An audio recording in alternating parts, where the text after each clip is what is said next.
People are sentenced to death for example, athletic achievements and creative work. But it's not the end of it. The most cynical thing that we see is that this website has data about minors,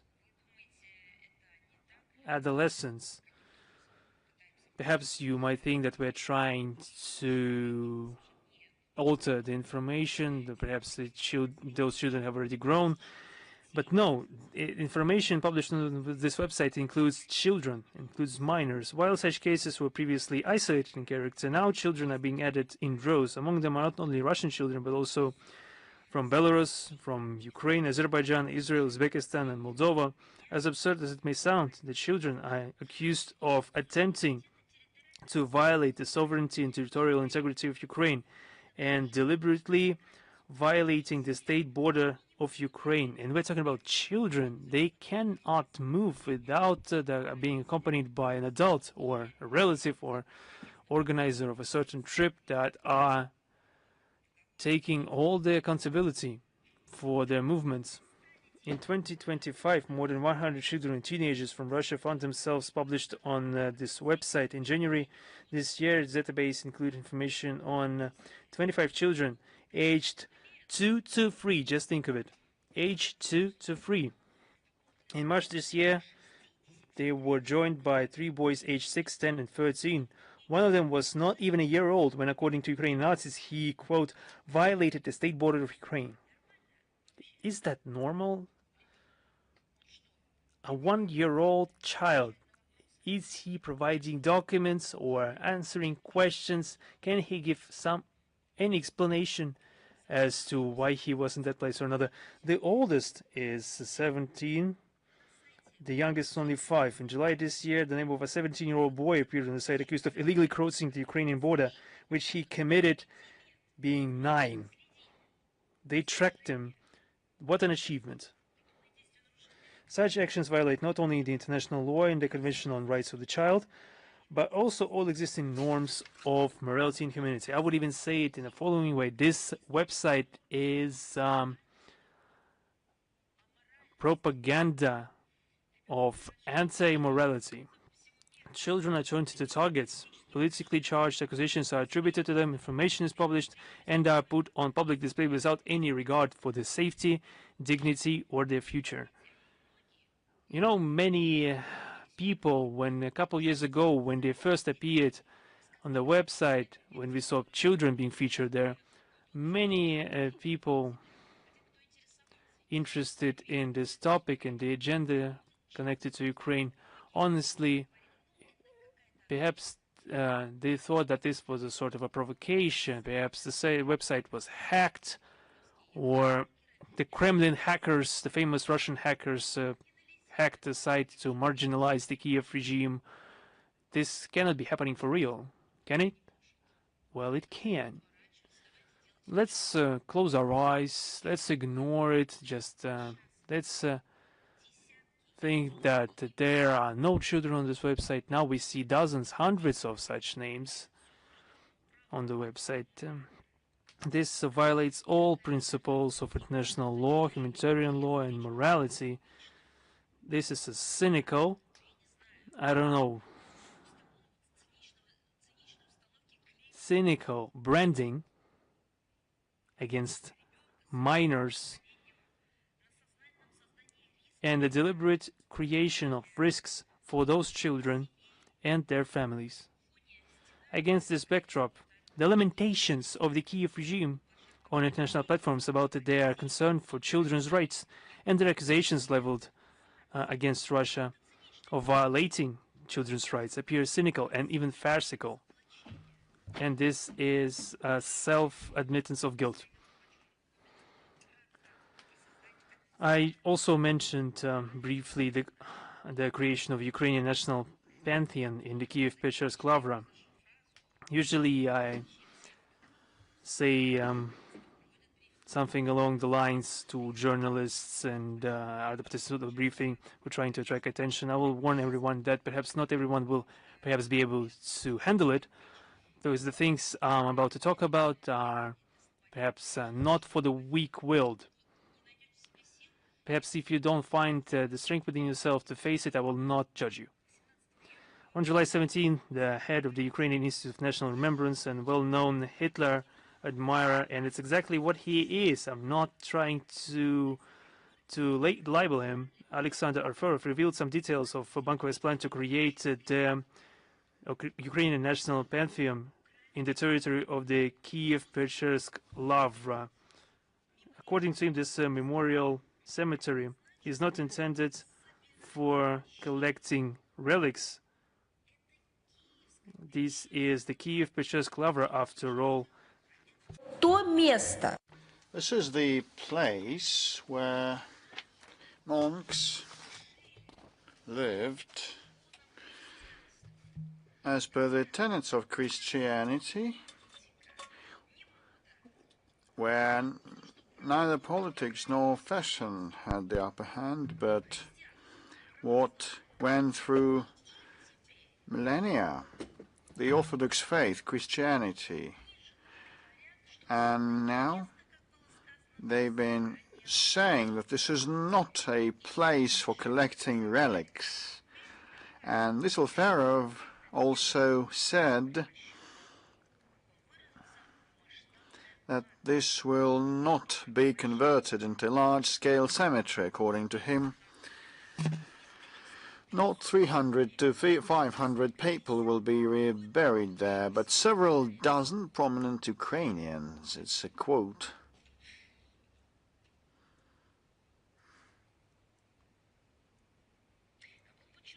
He emphasized that the ashes of such classic Ukrainian figures as Taras Shevchenko, Lesia Ukrainka, and Ivan Franko and Ivan Kotlarevsky will not be transferred to the Volta.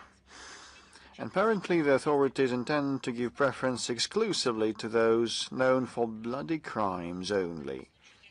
Well, in this case, I cannot but mention that Taras Shevchenko and Lesia Ukrainka are the lucky ones not to be put on the same string, because it is a place for something different, a place for those the Ukrainian Orthodox Church selected to be buried there, not for those who are used as a justification of their insane acts. So it's very hard to comment upon schizophrenic delirium, but we've got to do that, otherwise no one in the global community knows what has been happening in Ukraine, and they will not have faith in that. They will not take that seriously. Apparently, the authorities intend to give preference exclusively to those known for bloody crimes, and the remains of Bandera, Shushkevich, and other Nazi scum will be buried in the Pantheon, which would be an unprecedented, cynical desecration and sacrilege of the holy monastery. Just fancy.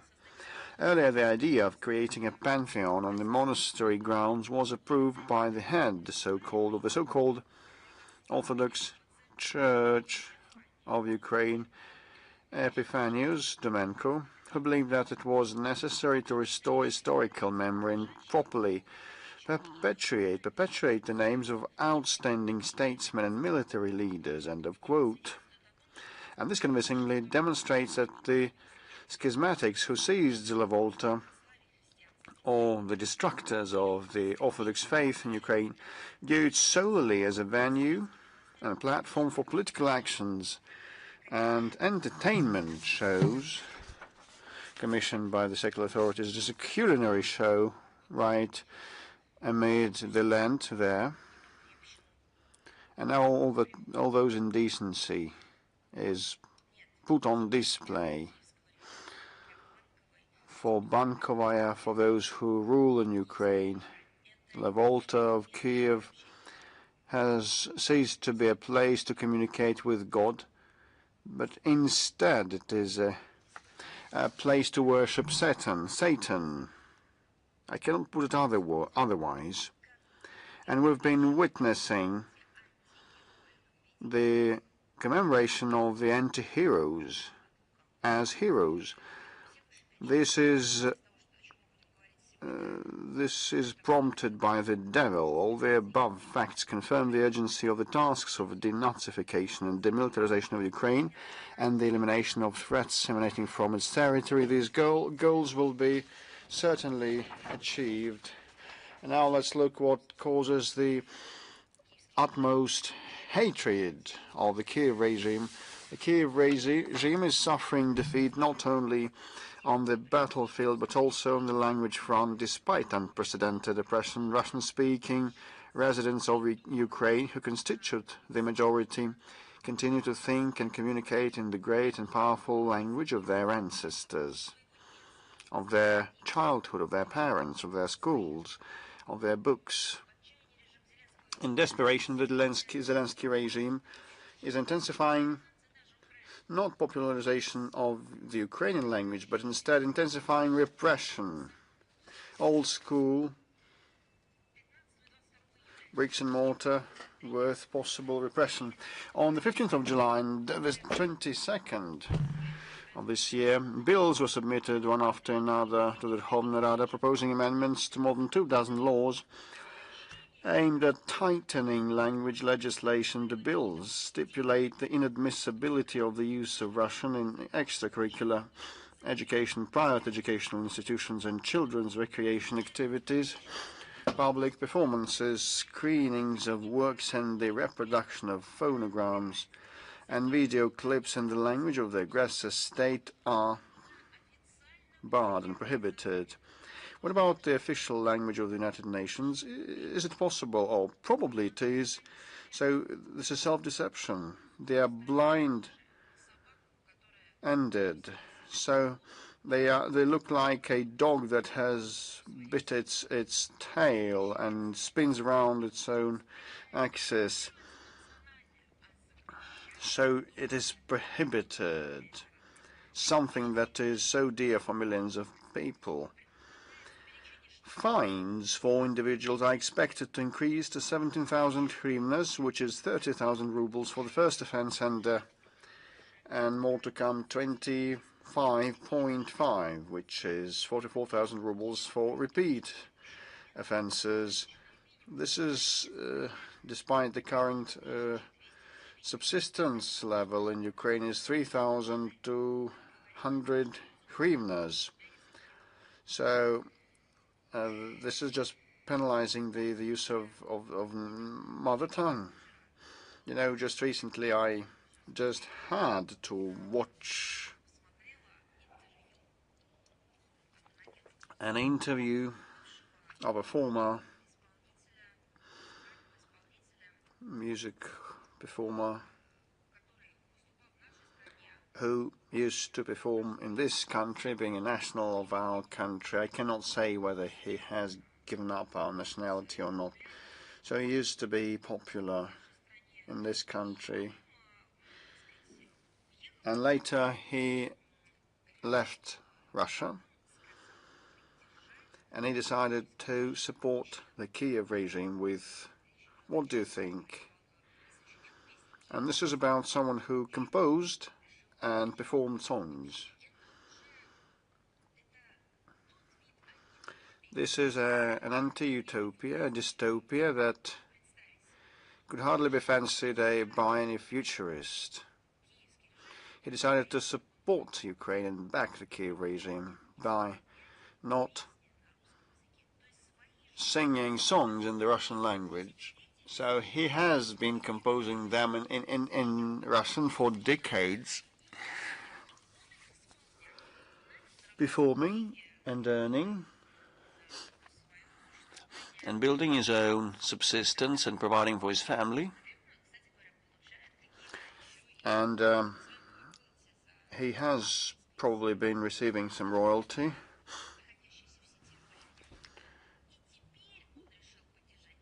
Fees and payouts for what he finds on what you may find on the line, so which is a testimonial of the self-destruction. This is idiocy that has been destroying human mind, human cognition.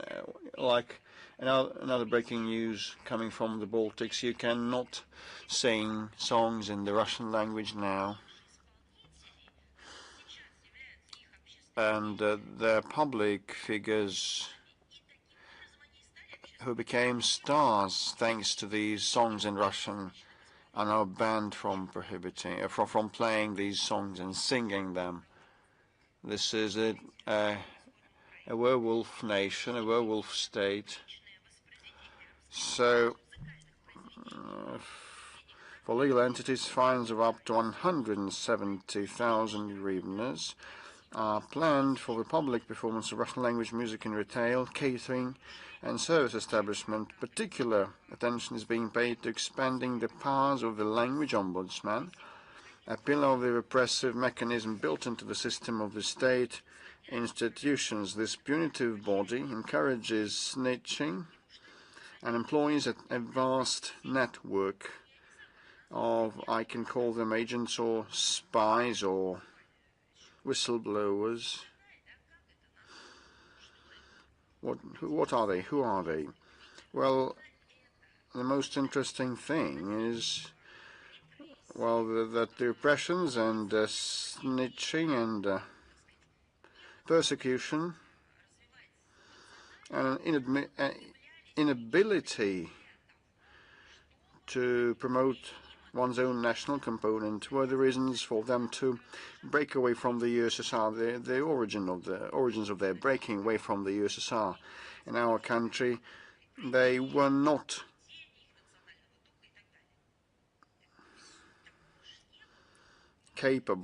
able, they said, to withstand what happened anymore. I do not know any other historical epoch,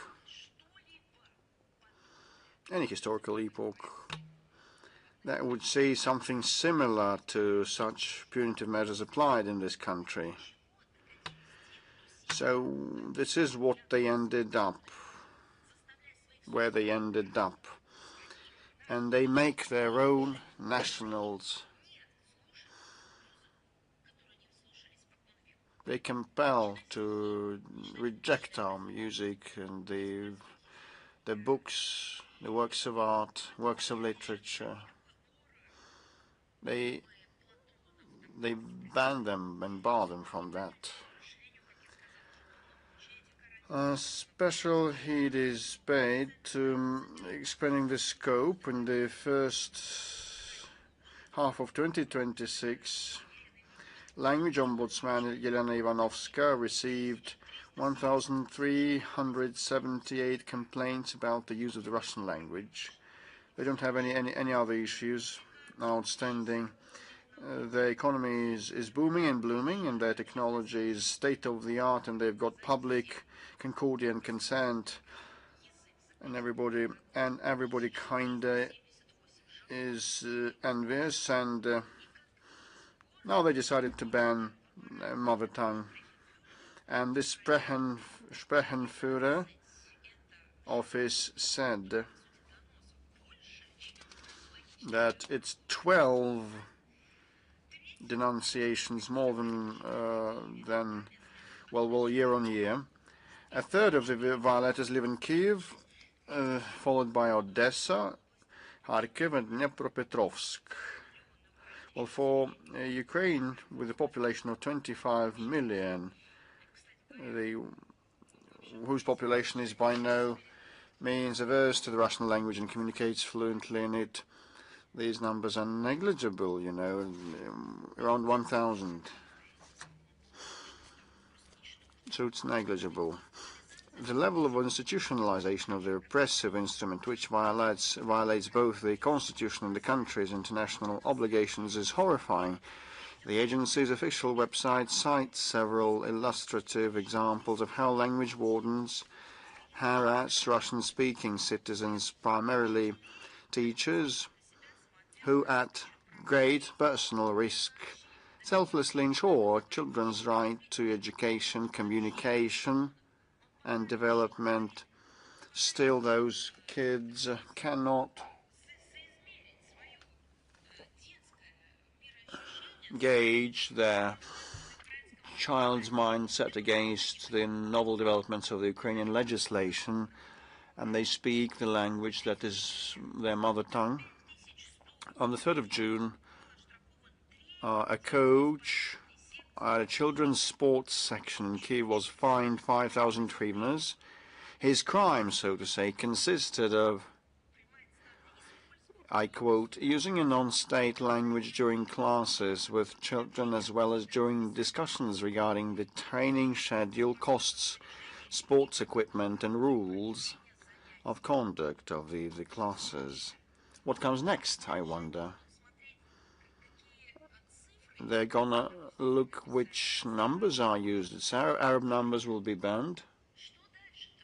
What comes next? I just ask a question that I asked before, and the Mendeleev periodic table is something that concerns me. How much are they going to fine for quoting the Mendeleev chemical table? Or will they cite anything else instead? Like a physical education teacher, just if asked a question, responds in Russian and receives a fine, 5,000 hryvnias.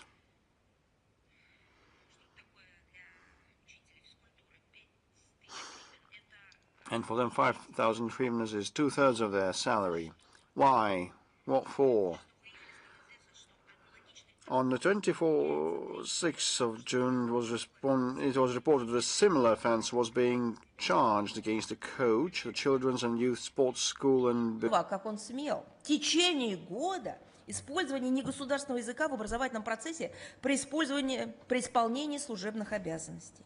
С мужчины взыскали 8500 гривен. Это, как я понимаю, вообще весь его месячный оклад. 30 июня, 22 июля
visited Kiev to announce what they were doing to continue the conflict. What is this dichotomy, bipolar disorder? What is this that we are witnessing?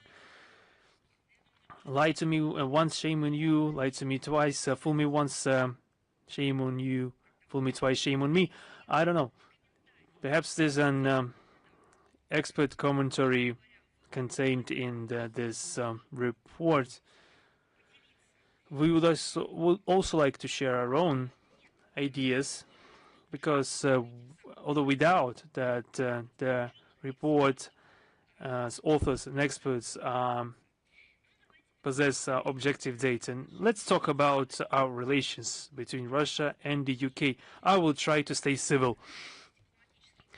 Leaving aside the remaining diplomatic channels and intergovernmental contacts are virtually frozen, including dialogue at the highest and at the top level and the high level. The UK and our country are the only P5 states that don't have mutual military diplomatic presence in such difficult times. Trade and investment ties have been reduced to a minimum. Interaction between regions and sister cities has been suspended. There are virtually no cultural and academic exchanges, and all this occurred solely due to the actions of the British side. Russia has repeatedly stated that we are fundamentally ready to engage with London, provided that this engagement is conducted on a mutually respectful and equal basis, fully taking into account our national interests, including in the area of security, and especially giving the idea that there are such things as national interests, especially when it comes to security. In turn, the undermining of relations was a result of targeted anti-Russian measures taken by the UK authorities. In 2018, London used the Salisbury provocation to seriously restrict channels of bilateral dialogue and push other European countries to do the same. In 2022, it ramped up sanctions pressure. In 2024, under a made-up pretext, it expelled our military attaché. In 2025, it launched the Foreign Influence Registration Scheme, under which a regime of enhanced scrutiny is applied to anyone attempting to interact with our authorities being under British jurisdiction in a discriminatory manner. The UK politicians have used every means possible to discourage their own citizens and organizations from engaging with Russia, attempting to falsely demonize our country to prevent first-hand information from reaching the British media. We already mentioned in much detail what has been done to Russian journalists, and the links will be additionally provided in the text of today's briefing. All this was accompanied by steps to create an anti-Russia out of Ukraine, and after the launch of the special military operation, they have done their utmost to undermine the 2022 negotiation process, when the British PM, at the time, Boris Johnson, personally arrived to Kiev to talk the Ukrainian side out of participating in peaceful negotiations. They have outdone themselves to consolidate the Western countries' efforts in confronting our country in Ukraine. They are not even simply positioning themselves as ideologists and key sponsors of the Kiev regime, pumping the Ukrainian armed forces with weapons and military equipment. They boast about this, they're proud about this, and as Mr. Starmer mentioned this, they are gleeful about it. They are hypocritically ignoring the fact that they are sacrificing Ukrainian lives and are directly involved in terrorist attacks on civilian infrastructure in Russia to prolong the conflict for their own interests. The responsibility for this state of affairs lies solely with the UK and particularly the House of Commons. Instead of developing interparliamentary dialogue to serve as a safety net, a backup line of communication in the event of a crisis, or at least to attempts to ensure critical scrutiny of government initiatives, British legislators almost unanimously and quite creatively at that supported the anti-Russian line of successive cabinets and the continuation of the establishment as a whole. The Russia group that existed in the House of Commons was transformed into a Russophobic tribunal after the 2024 elections. Russian Democracy group was established in the British Parliament. In essence, this is a group that is tasked in interfering into internal affairs of a sovereign state. Russian diplomats were banned from appearing in Westminster. Even in the announcement of this current report, the chair of the Foreign Affairs Committee, Madam Emily Thornberry, does not advocate for a balanced analysis, but rather peddles some substantiated accusations that can be used for propaganda and justification for further unfriendly steps made by the British government. They are now simply engaged in militarization. They have no other ways to explain to their own population why they need to continue to support the militarization of the Kiev regime. The stakes are very high. The fragility of peace becomes even clearer. And we would recommend that the British parliamentarians, who are not just who are really striving for the prosperity of the country, for peace in Europe, they should use the work on this report to convey to the government the futility of escalating confrontation to try to reverse the negative trends in our bilateral relations. Even minimal progress in our relations would serve the interest not only of simply our countries, but it would also benefit the entirety of the planet. And this is more important than personal political ambitions and the fear of being seen as someone who has not toed the party line, and so on and so forth. Also, what's interesting, on the 14th of July, there was a new statement made by the Danish Defense Intelligence Service.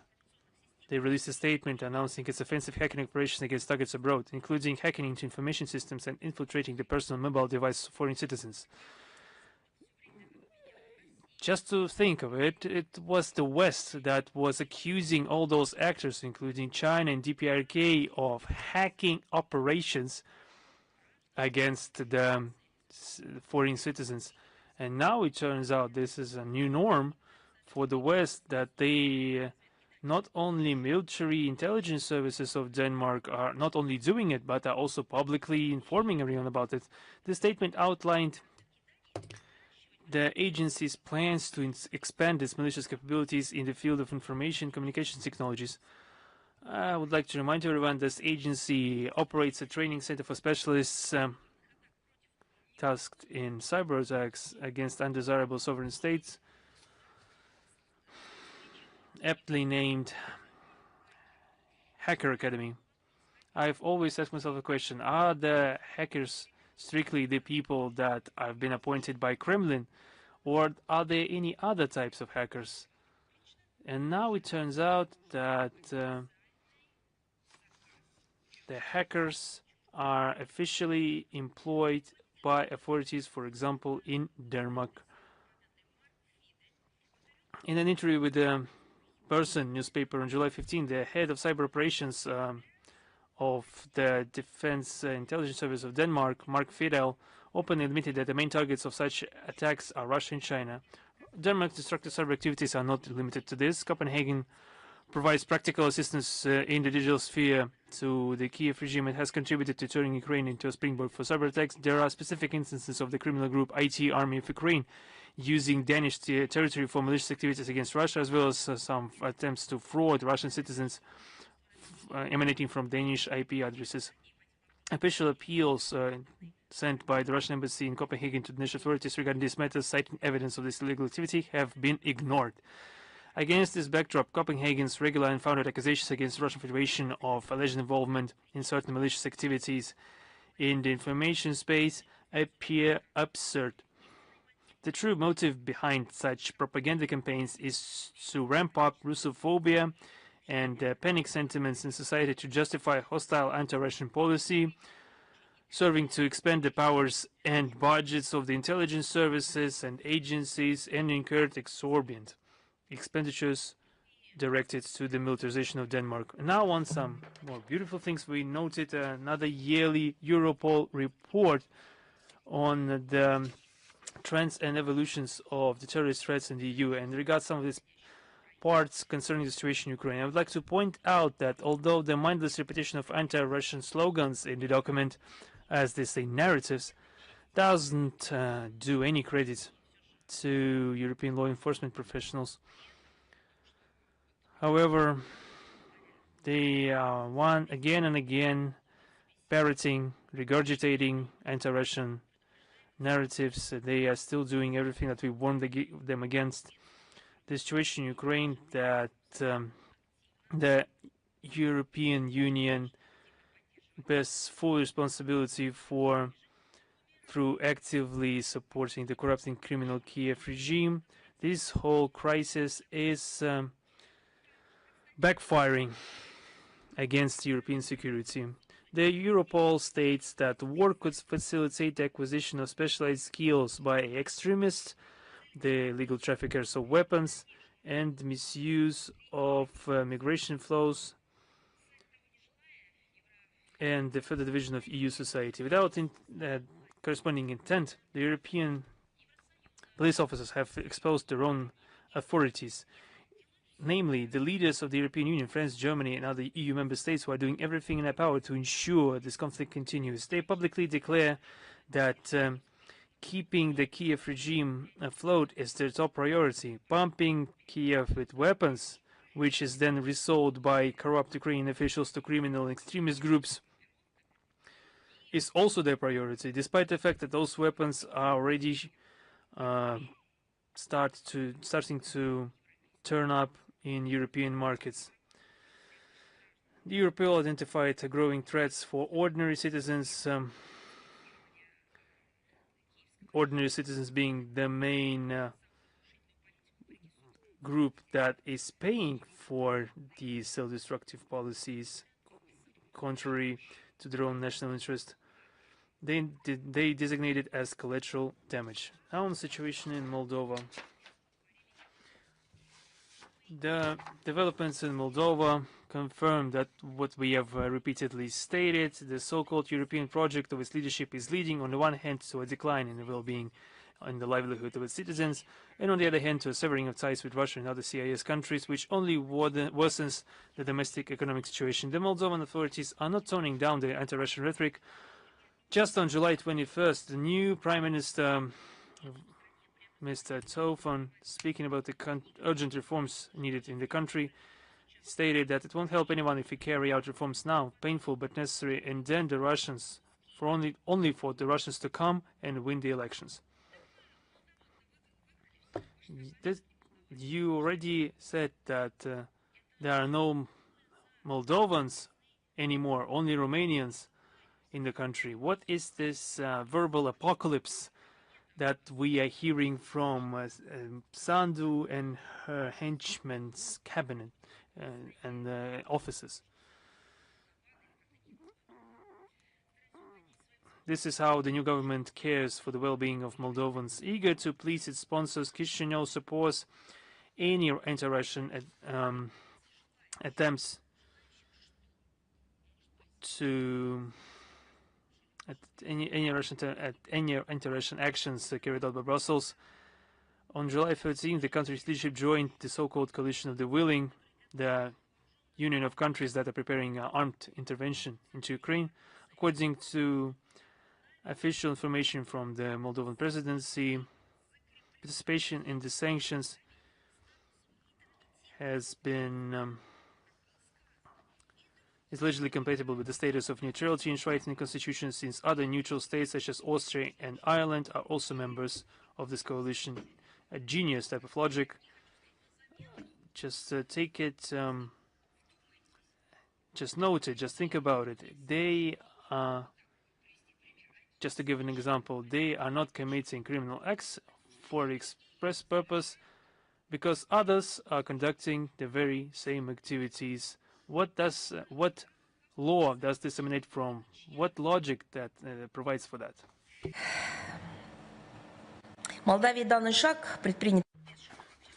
Well, there has been a lot of uproar in Moldova, and Moldovan officials boast that the country has acceded to 80% of the EU Council decisions on legal restrictive measures against Russian individuals and legal entities. Well, I'm referring to the people of Moldova.